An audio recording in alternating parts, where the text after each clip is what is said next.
Olá meus amigos, espero que esteja tudo bem com vocês, sejam muito bem-vindos a mais um vídeo do canal. Nós vamos falar hoje de um assunto de suma importância, que são os tipos de solos que ocorrem aí no nosso território nacional, no Brasil, focando obviamente na construção civil. Além de mencionar esses tipos de solo e os tipos de fundações que são indicados para cada tipo de solo, eu vou mencionar uma patologia muito séria que ocorreu no litoral de Santos, em São Paulo, onde vários prédios altos recalcaram justamente pela falta de um estudo mais elaborado do solo onde esses prédios foram edificados. Espero que gostem, mãos à obra! Olá meus amigos, sejam todos muito bem-vindos. O objetivo do nosso vídeo de hoje é tentar dar algumas explicações para vocês sobre os principais tipos de solo comumente encontrados no Brasil, focados dentro da engenharia civil. Então, o nosso vídeo vai tentar dar algumas dicas, algumas orientações acerca dos principais tipos de solo. Nós vamos procurar fazer essa distinção através da granulometria dos solos e mencionar para vocês a ABNT, a NBR 7181, que divide os solos de acordo com as seguintes granulometrias. Lembrando que a granulometria seria o diâmetro médio dos grãos desses solos. Então, uma argila, segundo a NBR 7181, teria uma granulometria menor que 0,005 milímetros. É o tipo de solo mais fino que nós encontramos, inclusive alguns grãos com dimensões microscópicas.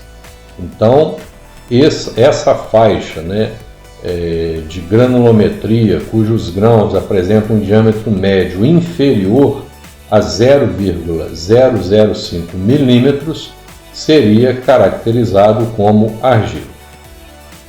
Depois nós teríamos o silt, cujo intervalo da granulometria ficaria entre 0,005 milímetros a 0,05 milímetros. Seria caracterizado como silt. Depois as areias, de 0,05 milímetros até 4,8 milímetros. Existe aqui, meus amigos, uma subdivisão, conforme vocês podem ver. Nós podemos ter uma areia fina, areia média e areia grossa. E o solo cujos grãos apresentam diâmetro médio superior a 4,8 milímetros até 7,6 milímetros seria caracterizado como pedregulho. Bem, focando aqui na granulometria, nós teríamos também, de acordo com uma outra norma brasileira, a NBR 6502, uma outra divisão, eu procurei representar para vocês aqui, inclusive classificando acima do pedregulho o que seria a pedra de 60 a 200 milímetros e o matacão, que são pedras de diâmetros consideráveis, diâmetros médios, de 200 a 1000 milímetros.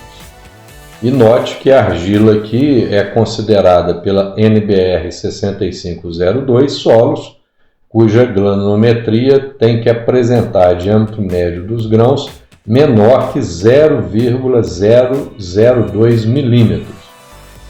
De qualquer forma, o importante de saber é que a argila é o solo que apresenta os menores grãos.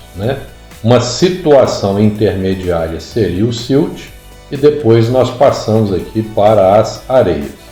Ok? Bem, o solo arenoso é muito importante nós mencionarmos alguns aspectos focados, mais uma vez, na engenharia civil. O solo arenoso ele tem uma baixa coesão e, portanto, se movimenta com uma certa facilidade Então esse solo arenoso, se ele não estiver confinado, ele pode se movimentar, né? Então ele tem baixa coesão. Ele é altamente permeável à passagem das águas da chuva ou mesmo do lençol freático, então ele é permeável. Podem ocorrer recalques do solo quando se rebaixar o lençol freático. Isso aqui é muito interessante. Eu vou abrir um parênteses aqui que eu procuro mencionar até no final desse vídeo. O que aconteceu na Orla de Santos, em São Paulo, onde vários prédios que foram lá edificados, construções antigas, altas, né, sofreram recalques, e nós vamos focar um pouquinho nesse assunto aí também. Mas é importante você saber que o solo arenoso, como ele tem baixa coesão, ele pode se deslocar facilmente, se ele não estiver confinado, né, preso, e podendo acarretar algum tipo de recalque. Ele também apresenta uma ótima resistência à compressão quando totalmente confinado. E dependendo das camadas existentes abaixo dessa camada arenosa, é recomendável a utilização de estacas para as fundações, ou seja, de fundações profundas, né? Então o solo arenoso, ele é muito importante você estudar as camadas de solo que existem abaixo da camada arenosa, né? Suas profundidades, qual tipo de solo, para evitar problemas, né, de construção com as nossas fundações. O solo intermediário que nós vimos entre o solo arenoso e o solo argiloso é o solo siltoso, né? É o solo que na sua constituição apresenta grande parte aí de siltos. Então o solo siltoso, ele é considerado um solo ruim para a construção. Existe pouca coesão e pouca plasticidade, né? Lembrando que plasticidade seria como se você aumentasse a umidade e ele poderia tomar formas específicas. Sofre bastante erosão e desagregação natural e é recomendável, né, a utilização de fundações profundas em estacas, né? Lembrando que o solo siltoso é um solo ruim para a construção. Pois bem, nós temos aqui o solo arenoso. O solo arenoso é o que encontra em grande parte aqui no território brasileiro. Ele tem uma alta coesão e plasticidade, né? Daí o porquê de ser utilizado em algumas peças cerâmicas, na construção civil para a fabricação de tijolos, de telhas cerâmicas. Então tem uma grande aplicabilidade para a construção civil. É um solo considerado impermeável, né? Então ele não se percola facilmente pela água, ele tem boa resistência à compressão e é um tipo de solo geralmente utilizado para apoiar fundações rasas do tipo sapatos. Então o solo argiloso, ele é um solo cujo diâmetro dos grãos ele é até microscópico, então tem uma alta coesão intermolecular, uma grande plasticidade, podendo tomar formas, né, ao ser umedecido, mas é considerado um ótimo solo, propício para receber fundações rasas. Aqui também eu queria chamar a atenção com relação à coloração. No caso do solo arenoso, a coloração básica é uma coloração esbranquiçada, uma coloração branca, né? Porque tem bastante ausência aqui de matéria orgânica no solo arenoso. Já o solo siltoso, né, que eu coloquei aqui com a coloração amarelada, e o solo argiloso, né, com a coloração avermelhada, isso é proveniente ao óxido de ferro. Então, ao óxido de ferro é que produz esse tipo de coloração. E por fim, não menos importante, mas é importante, né, nós mencionarmos aqui a respeito da existência de solo orgânico. Note que o solo orgânico tem uma coloração muito escura, tendo em vista a grande quantidade de matéria orgânica, tanto animal quanto vegetal, em decomposição.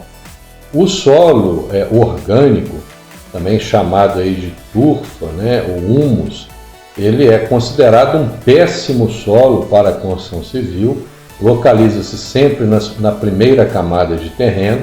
Então é ideal que as suas fundações rasas, por exemplo, ultrapasse toda essa camada de solo, Ele é rico em matéria orgânica em decomposição, daí essa coloração negra escura, e sofre muitos recalques ao longo do tempo, né, devido justamente à decomposição que está ocorrendo na matéria orgânica em seu interior, vai criar vazios e provoca assim recalques a ser solicitados. Essa coloração, conforme eu mencionei, é sempre escura devido à presença da matéria orgânica e não pode ser utilizado como suporte, né, para apoio de fundações. Então é importante nós sabermos que não existe especificamente um tipo de solo, ele sempre vem misturado com outro. Quando você tem aqui uma sondagem a percussão, né, de SPT, o resultado das camadas de solo, eu coloquei aqui para ilustrar para nós, sempre vem assim, ó, argila siltosa com areia fina, cor amarelada, silt arenoso com areia fina, cor variável, né, variegada, consistência rígida, muito rígida, enfim. Então não existe especificamente um tipo de solo, um solo somente argiloso ou somente siltoso, né? Existe uma mistura, como é o caso aqui. Nessa camada de solo menciona-se argila siltosa, significa que grande parte do solo é constituído por argila e posteriormente por silt, né? E com um percentual menor de areia fina. Então é como se fosse uma escadinha, né? Onde a percentual maior de solo estaria aqui indicado na primeira palavra.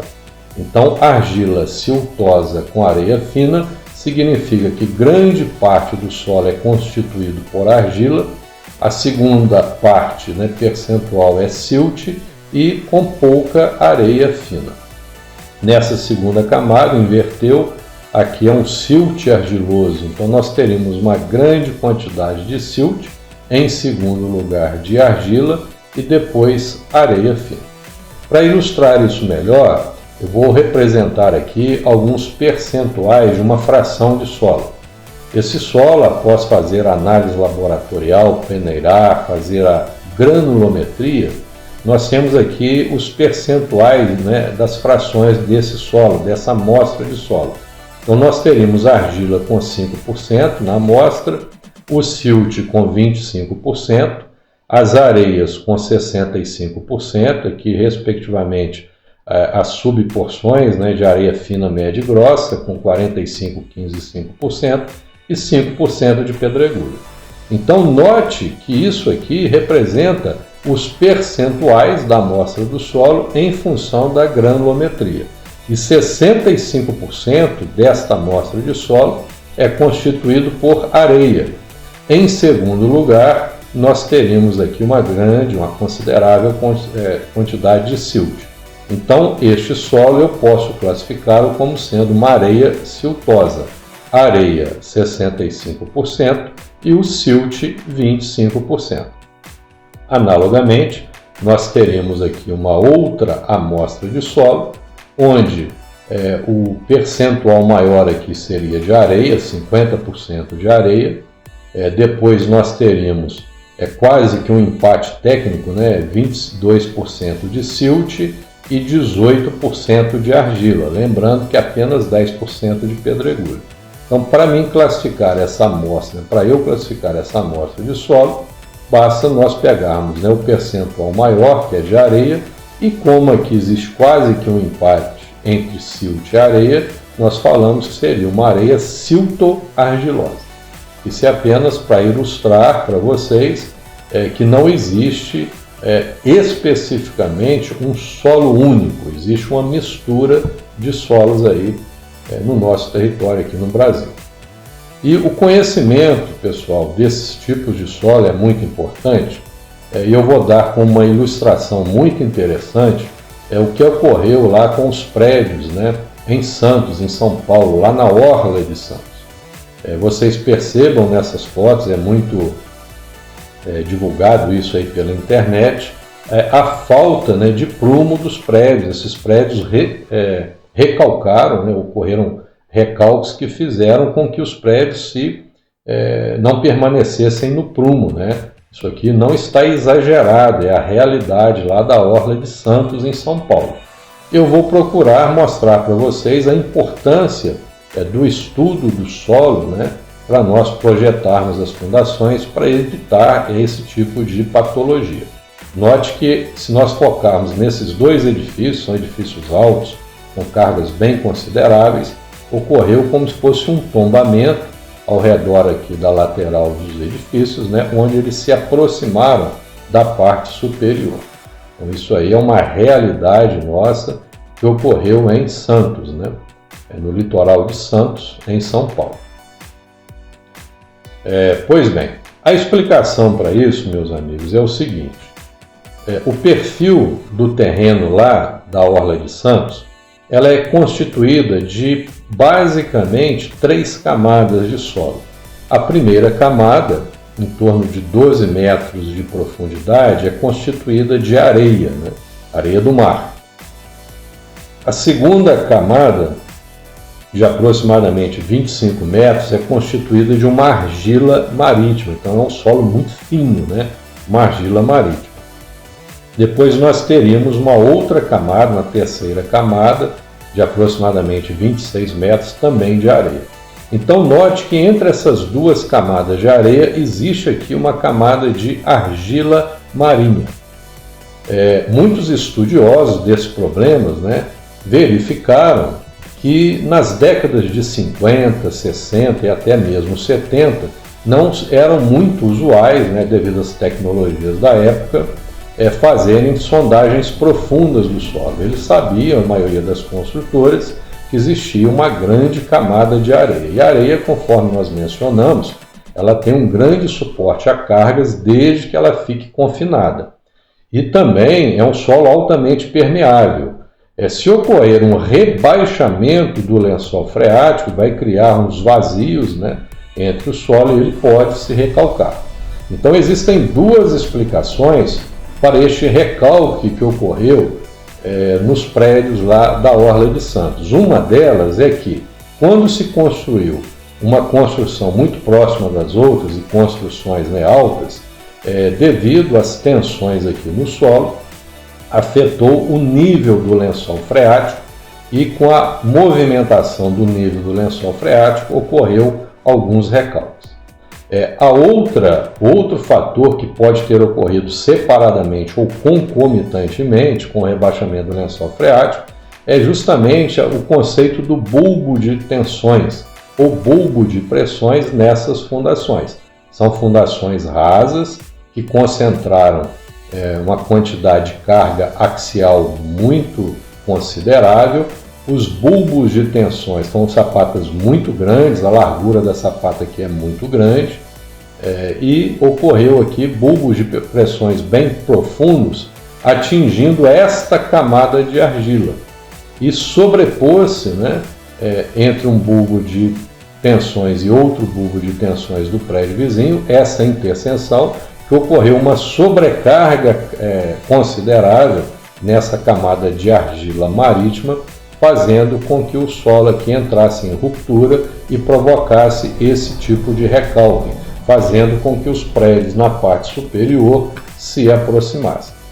Então hoje, né, atualmente, lá quando se faz uma obra vertical, com um considerável número de pavimentos, as construtoras lá de Santos, né, sempre procuram fazer fundações profundas em estacas para evitar esse tipo de patologia. Então espero que tenham gostado. É importante vocês fazerem o ensaio, a sondagem do terreno em SPT, saber as camadas, né, que se encontram abaixo da camada, principalmente uma camada arenosa, desconsiderar solos orgânicos, né, são muito prejudiciais para as nossas fundações. Espero que tenham gostado. Até o nosso próximo encontro. Grande abraço a todos.